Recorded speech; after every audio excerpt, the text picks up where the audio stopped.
Welcome back. So we're going to go right into what we're talking about. People tend to associate a lot with ladies who will let the lady take the first chair on this one. But you see, I need to point out that the issues rubs off on male child as well as rubs off on the female child. Just as much, no difference really. Sometimes you find a guy throwing tantrums or doing stuff that's not supposed to as an adult. If you trace it back, you find that he was never taught authority. He does not have respect for authority. Those are offshoots that come from daddy issues. We're going to talk about a lot of them, but like I said, let's start from a lady. So, tell me, what are those things that you see that comes off naturally for you as daddy issues from a lady's perspective? So, for those of you meeting me for the very first time, my name is Buki Bash, and I'm glad I'm on Men's Booth today talking about daddy issues. So, from the woman's perspective, I'm going to start with myself because I had a mind frame about what an ideal man should be. And how did I get that frame? I used my dad as a model because for me, there was no other image that could represent a man for me other than my dad. Because for me as a grown woman today, my dad was like the image for me to choose what an ideal man should be. Because, yeah. For what you just said, I hope the daddies and the men, daddies to be, hear what you just said. That for a lady, you in particular, your first hero was your dad. In other words, it's very, very important as a man to know that you are the first person. The superheroes that kids are raving for right now, you are their first superhero. So it's important how you position yourself. It's not about your feelings. It's not about the size of your pocket. It's not about all those other things. They will get to learn that later. At the early stage of their life, you are the person they are looking up to. So how you handle them, it goes a long way to the rest of their lives. Am I right? Very, very, very. Let me allow you to continue. So my dad was someone I saw like he was a hero. Let me tell you one thing I always thought as a child. I grew up in Lagos State and Lagos, Nigeria. And every time I'm in the car with my dad and there was traffic, my dad would just pass another road and bam. To me, it was like magic. In my mind, my daddy knows the whole road in the whole world. And there's no way my daddy knows everything. So to me, my dad was like the man. So for me, he just knew everything. And I'm like, with him, I'm okay, I'm all right. I'm secure. And then interestingly, he was tall, he had a big stature. So I felt protected in every sense of the word. So everything else that was going wrong in the background, I didn't know. I had no knowledge. But to me, he was the best and he was everything. But then, did I have things that I expected that I didn't get? I didn't know while I was younger. I realized when I became older. But while in that young age, I experienced some things, but I didn't know the effects until I became older. But while I was in it, to me, I felt it was okay. While some were okay, some were not exactly okay. You know, I was saying something earlier about how that I love to sing. And one day I was singing, and then my dad just shut me up and kept me quiet and said I was making noise. I felt like, so in my mind, I'm like, okay, so that means singing is not so important, or maybe I'm just not good enough. And I just felt, okay, maybe I should just leave. How old? I think I was less than 10. But it's something I can never forget in my life. But deep inside of me, I knew that I was going to sing. I wanted to sing. It was something that I desired. I remember I was even telling my mom that I was going to go to the studio. I was not even 10. I just saw myself as a musical person, musical star, you know. But I just saw myself as a musical star. But my parents didn't see it that way. My dad in particular didn't see it that way. And because he didn't see it that way, I just left it. I just shoved it aside. But somewhere along the line in my future, I had to go and look for a way to pack it back. And now I'm singing today. So, but my point here is this. It's the fact that the men, the fathers, they are our heroes. And the things that they do and don't do have a very strong impact in our lives, even in years and years to come. In the decisions we make, even choosing a spouse. Because like me now, if I want to choose a man, The first foundation my father laid is actually the very first foundation because I was born in a Christian home. And watching my dad is someone that before you go to the hospital, he will first of all pray for you. He will lay hands on you. He will pray. Yeah, the hospital is important. But I watched him do it to me. I watched him do it to my sibling. So for me, that was like the standard. I mean, for me, my husband has to be like this. To me, that's the standard. For you, you should be like God first. Because this is what I saw my father do, and this is the right thing. Of course, I grew up to learn from the word of God that is actually correct. But I first learned it from my dad. So there were times when I remember when I was, I think I was 10, my grandfather's 80th birthday.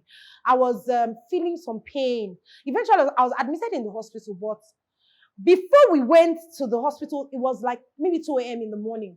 My father prayed, spoke on me. I was very young, but I didn't understand those things. But those things became a standard for me. And then on Sundays, sometimes he would teach us memory verses.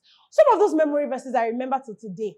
You know, Exodus 20, 10 Commandments. I remember it because my dad set a standard. So for me, generally, choosing a man, I would just put that it has to be this. It has to be like this because he did this and it worked. Yeah, there were parts I wouldn't say he got right. You know, talking about developing my talents and all that. Probably because it felt, see, it's not music we're talking about now. I'm thinking of how to pay the bills.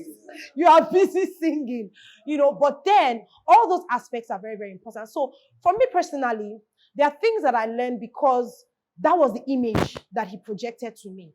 And I took from it. I picked from those things. But one area that I would say I didn't quite love was the fact that I felt like I couldn't express myself. I felt that if I express myself, I'll be judged or punished. And I felt that what I had to say was not correct or was not right. So I just felt like I couldn't just be myself. So most of the time, I just kept quiet. And I would go behind and do that thing. I will still do it. I'll find a way to do it. Probably maybe later I'll tell my mom that, this is what I did. Or sometimes I would plan it in my... I'm a very creative person. I've been creative from when I was young. My imagination, I'll imagine how I'm going to do it strategically. Sometimes when I imagine it, I'll be like, my mom has to be in this picture for this thing to work. Yeah. And so I'll put my mom in the picture and just make it work. So in the end, generally, personally, for me, if I would say I have any daddy issues, is the fact that ability to express, freedom to express. And if I had the chance again to say, let me have the chance to be a little girl again with my dad, if I'm given the opportunity to express myself the way I wanted, I would really, really love that. I know one thing with what you just said now, because with it now, she now has the idea on how to raising a child now. So she now knows that, okay, what I went through, I wouldn't want to pass it across. Don't the Bible say that? They say, the third which you've heard from us, learn from us, part to faithful men, not to pass on to faithful men. It is the good things. Do you understand? The thing that you know better now. You have the idea, experiential knowledge. The insight has come, so you can able to pass it across.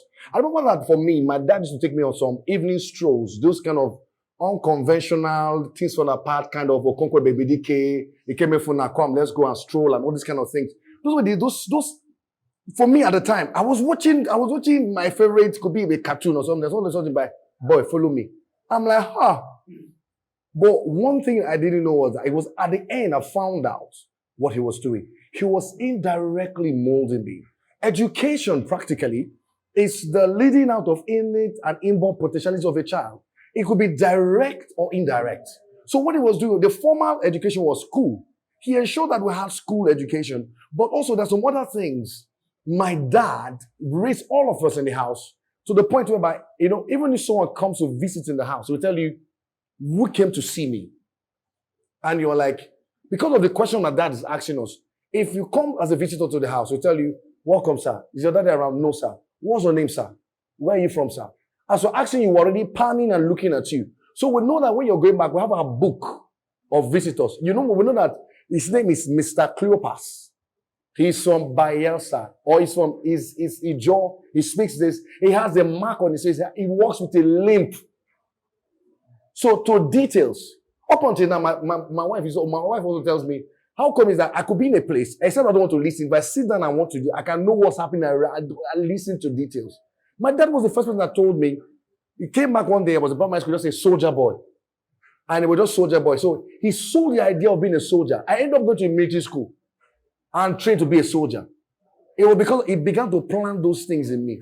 So those are the things, those are the ways, those things. It's that thing. But there are some things he did that for me, for more right now, I'm like, okay, my dad beats me on per second billings.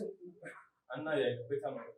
I'm a better man for it, but right now, I now know how to have some conversations, better conversations. So rather than before I get to do the strike, I have conversation. I tell you, no.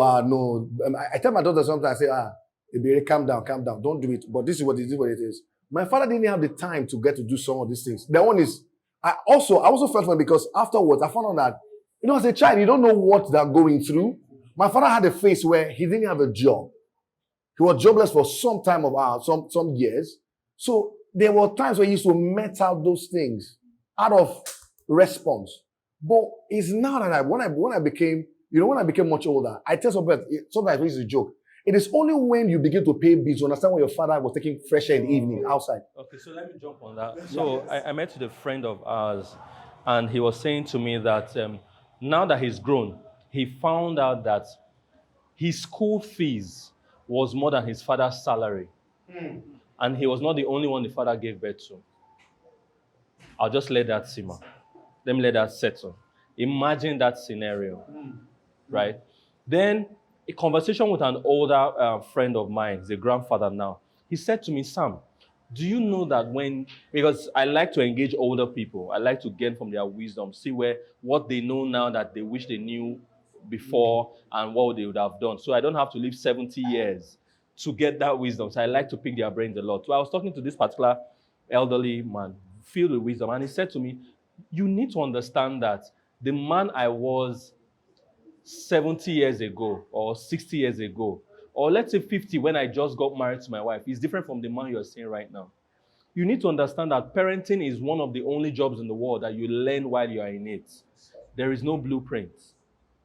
So, talking about your dad, I talk about my dad. You need to understand that the 35-year-old or the 25-year-old dad and the 40-year-old dad, they are two different people. They are learning on the job. If the 25-year-old knew what the 40-year-old knew, or what he knew when he was 40, he would have been a better 25-year-old dad. So one of the things that we're doing in Men's Boots is, cooking everything and presenting it to the 25-year-old dad so that he does not get to 35-year-old before he gets to know, this is a better way to do it. Like knowing that you are your child's first hero. Knowing that, you don't just lash out on the child because you do not have a job. You don't just lash out on the child. These things are things that ordinarily the man might not just think about. Having a walk with your dad. Let me tell you something that having a walk with my own dad did. My dad, I always say I think he lived beyond his time, as in he lived ahead of his time, so to speak. My dad took me on such walks. Much more than those walks, my dad would sit me down and have conversations with me on how a man is supposed to be, what a man is supposed to do. Believe me, I only spent 7 years with my dad because that was before he passed on when I was 7. I only spent 7 years with my dad. But in that 7 years, my dad had more conversations than I believe that some people might not have with their whole life with their own parents. He spent time telling me, see, you are my first son kind of scenario. This is what is demanded or will be demanded of you. This is the way you should do. This is the way you should do. Sometimes I'll come with him with trends of what kids my age was doing. He said, I would have done this for you, but it's too local for me to do to you or do for you. You deserve something more than this. This is for local children. You are not a local child. You are meant for global things. I was not 7. So I did not miss some of those things because my father had already programmed the kind of man I should be, the way I should talk to a woman, the way you should treat a woman. I remember one scenario. It's been I think I was about maybe 5.5, thereabouts. So these people came to visit us, right? And while they were there, my mom whispered to my dad. I was standing over my dad's shoulder, right? And my mom whispered to my dad that I like this blouse. That's all my mom said. I like this blouse. So my dad turned to me and said, can you get me that paper and the pen? So I got him a paper and a pen. So while they were talking, he reclined from the conversation and he was staring at the woman. As he was staring at the woman, my dad drew out the blouse with all the designs, sketched it out, and covered the book and kept. When they left, my dad gave it to my mom so that she could use it to go make her own design. I was about 5 plus, but it stayed. And guess what? It stayed and it meant much more to me, where now that scenario alone, it went beyond just this how to treat a woman in terms of words. I saw firsthand. My mom did not say draw it for me. My mom just said, I like this gown. She was sitting this way. My dad was here. I was above my dad's shoulder, and he said, I like this gown. My dad looked at her and like just took the paper, asked me to get it, and he just sketched it out nicely, as in picture there. We didn't have selfies and all. Yeah. So he just sketched it out, kept it, and when they left, he gave it to my mom, and she made the gown. Attention to details. So these things come when you think that, like before we came on set, we're talking about parenting and sponsorship. And I said I was telling a friend of mine how parenting can easily be mistaken to be sponsorship. So as a man, as a father, and that's one of the things that generates daddy issues easily. Oh, I'm busy. I'm trying to make money for you to go to school. I'm trying to make money for you to do that. It's true, you're trying to do that, and you're even doing that well. But you see, you create daddy issues when you don't now engage the child. Because engaging the child is parenting. Yeah, I like the point that you're making about, creating a safe space. Yeah. Because I think that's what your dad tried to do. And that's what your dad tried to do too. Like, having walks with you, having those talks with you at different times. Because it's actually very important you create a safe space for your child to be able to express himself. That also speaks to Bukiba's point too, that, she always wanted to sing. Yeah. She always wanted to do that. But at the time, Ada didn't really feel that, that was necessary at the time. But that safe space is very important. And that's why I really like our ministry. We have a lot of materials that can actually guide parents to do these things. Example of what a parent can do is that you can make it a daily habit to read the Rhapsody of Reality with kids, with your child, because that's something intentional. And to be honest, when children grow up, they may not even really remember all the times that you had with them. It's the memories. So because the point is that life is actually really very short. And you need to actually create memories with your children. Right ones. Yes, and the right ones, especially. Because, for example, look at what you said now. You remember that incident that happened very well. And those are things that are going to stay with the child forever. So creating memories is what is important. And parents should not really put too much pressure on themselves about the need to provide. Because even if you provide everything and the child does not have your attention, then what is everything that you are giving the child? So that attention is important. And creating memories, and not only that, taking active steps to do these things, because we live in a very busy world, especially in Lagos, social media and all that. If you don't take active steps and make a definite plan and say, okay, every morning I'm going to spend 30 minutes to do this and this with my child, you are not going to do it. You will just realize that life will just happen, and they are 10. And you just realize that. Not that they are 10, they are gone. Yeah, and I told a friend of mine, a younger friend of mine, I said, see, you have a 3-year-old. I said, you have 1 more year. So what do I mean? I said, now that he's going to, as in transition to 4, who baits your child? You said, my wife and the help. I said, don't do that. Let me let you on in a secret. Be the one to bait the child. It might seem like an extra thing. See, parenting is not giving out instruction. Parenting is activity. It's engagement. It's not giving instruction. Do you get it? It's not just sit down there, they should do this, they should do that. Oh, yes, you can do that. But parenting is engagement, is an activity. So I said, see, for the next few, whatever, take out time to bait your son. I did not outline for him the benefits of it, because that's like a treasure you find when you start digging. I don't tell you first the benefit. You try the activity. So he said, okay. We saw a week or 2 later. I was like, so how far? Have you been meeting your son? He said, Sam, you would have told me these things. I said, why? He said, my son will just wake up now and come and say, Daddy, come and bait me. He said, the engagement, the things we talk about while I'm baiting, he tells me about this, he tells me about that, he tells me about that. So now he's beginning to know his child at a level he didn't know. Now, this is what he gives to you. The gift he gives to you as a parent is now you can now correct what you need to correct. You can now help him build on the things you need to build on. You can now do all that, hence taking away those daddy issues we're talking about. So now it's not just enough to give the instruction, Daddy said. Now he's getting or she's getting the opportunity to know why Daddy said what he said and the impact of it. At this moment, we'll go on a break and we'll be right back. See you on the other side.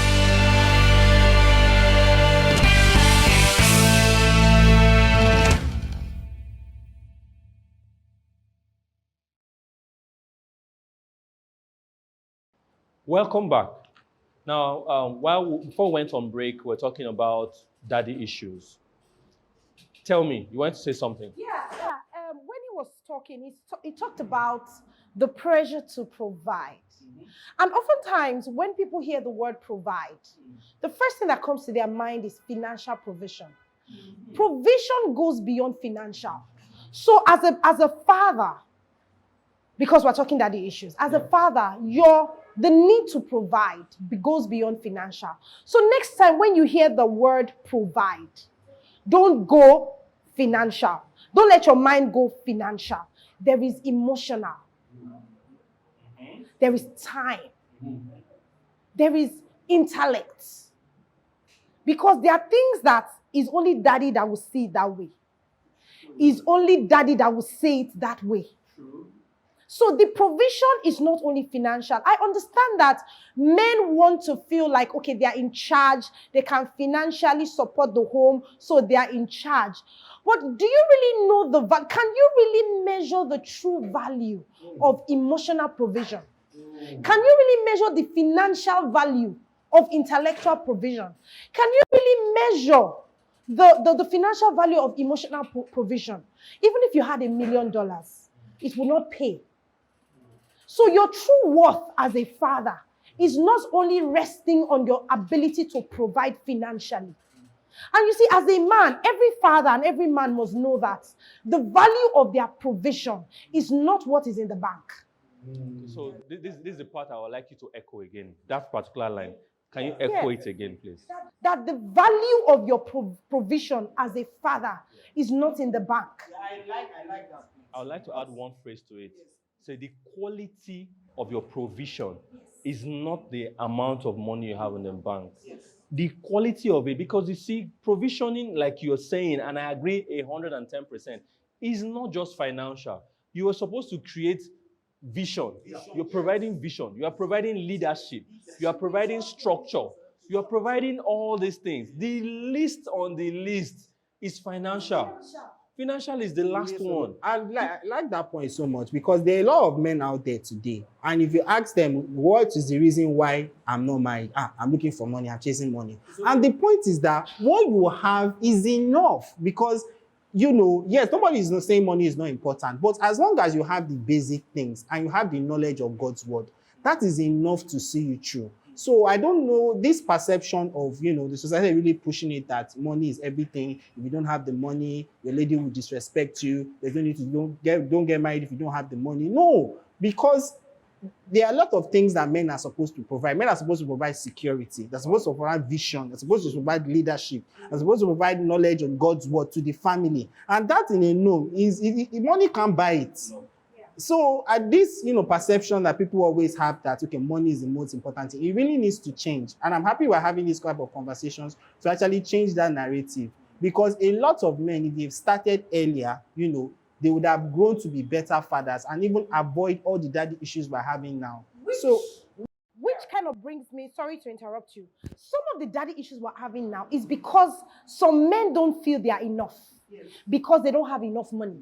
Even though they have enough of other things that are valuable. But you're seeing that money as... And they are passing that idea to their children, both female and male. So the female is thinking if the man is not financially able to provide, he's not enough.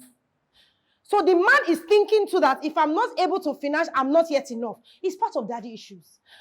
Because women see it that way, and men see it that way because they were taught it was like that. And it's not necessarily true. And we're not even trying to say money is not important. Money is extremely important in any scenario.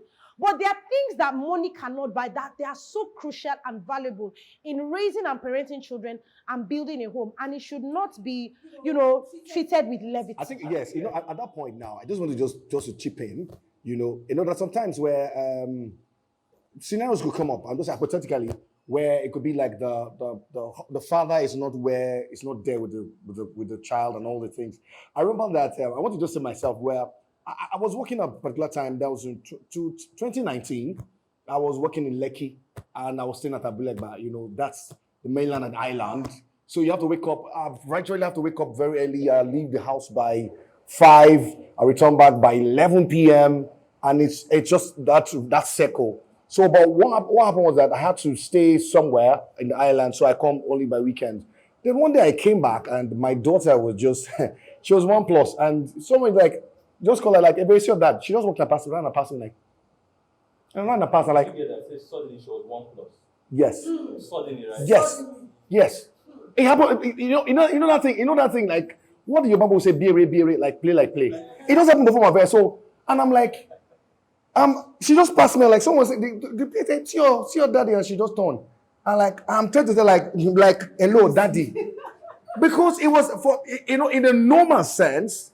As in what is logically right is that it's because of you I'm breaking my back. Really? I'm going because of you. I'm breaking my back. Go. Sure. Wait, hold on now. Wait